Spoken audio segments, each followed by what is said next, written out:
We were all super excited to see the unveiling of Dameon Pierce 2.0. Thanks to BetUS for sponsoring this video. Dameon ended up getting 4 yards on 4 carries. I can do that math in my head. It wasn't a good showing.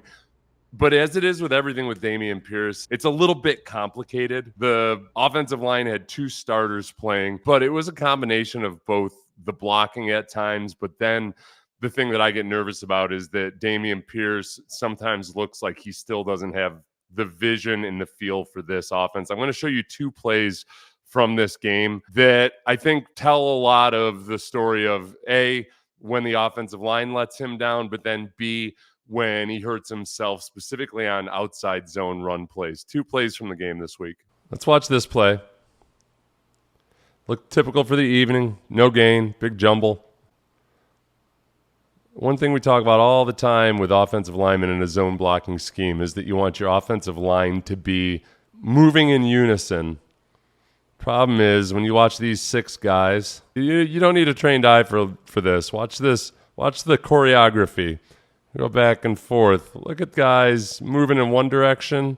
Well, you've got another who looks like that break dancer at the Olympics, doing his own artistic interpretation of what this blocking scheme could look like. Meanwhile, you've got the right tackle taking way too big a step to where he doesn't get a piece of this slanting defensive end, who the guard should be picking up.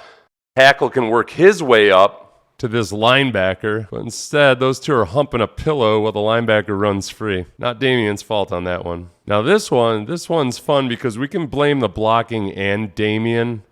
There's multiple parties to blame here, and this is where it gets complicated. It ends up being a murky picture, but also Dameon doesn't make his decision quickly enough. So watch the right tackle.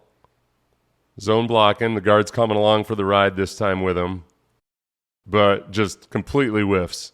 Thinks he's going to face mask his way to clearing a blocking lane. Fullback goes out to block the end man. At that point right there, the guard hasn't captured the defensive end, which is fine. You got him running. Right here, right now, is when Dameon should be planting this foot in the ground and get vertical right there. That's the read. Boom. See, look at that.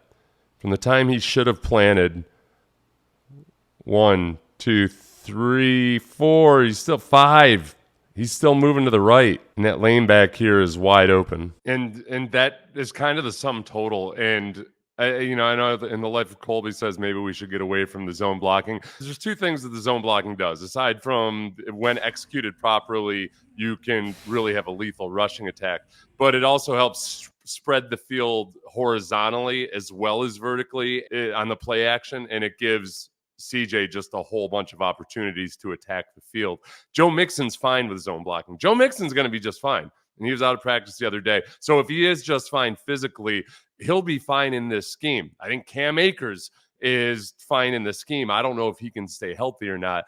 His Achilles tendons are easily ruptured. He's torn both of them, and yet he comes back incredibly quickly. I've decided that his Achilles tendons are made of salamander tails, because just like a salamander tail can be easily severed, it grows back very quickly. That's what, if you feel good about a guy with salamander tails as Achilles tendons, then maybe he's an option. Any of these other guys might end up being better options, or perhaps, you look outside the organization. There is still a place for Dameon when you start talking old school gap scheme blocking, but for him to be a guy that you could fill in for Joe Mixon and have him be the everyday guy, I'm just not feeling it right now. Now, look, the right guard there was Chris Reed. They picked him up the beginning of training camp.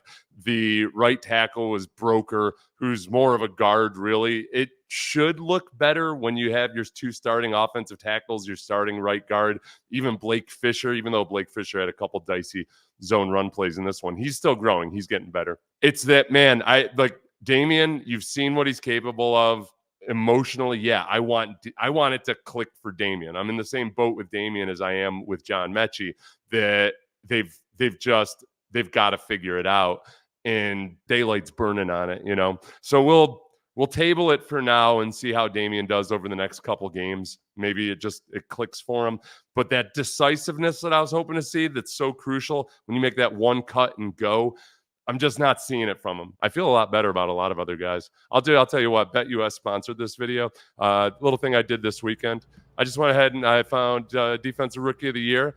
I got to it and I had to scroll and scroll and scroll, much to my dismay, before I finally got down to Kamari Lassiter at plus 4,000. It's 400-1 odds.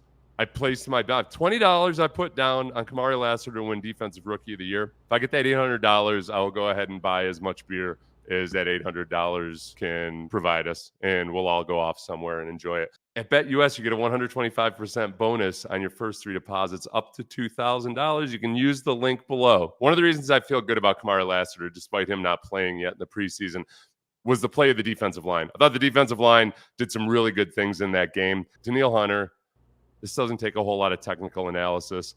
He just ran the hoop. He ran the hoop on that poor right tackle.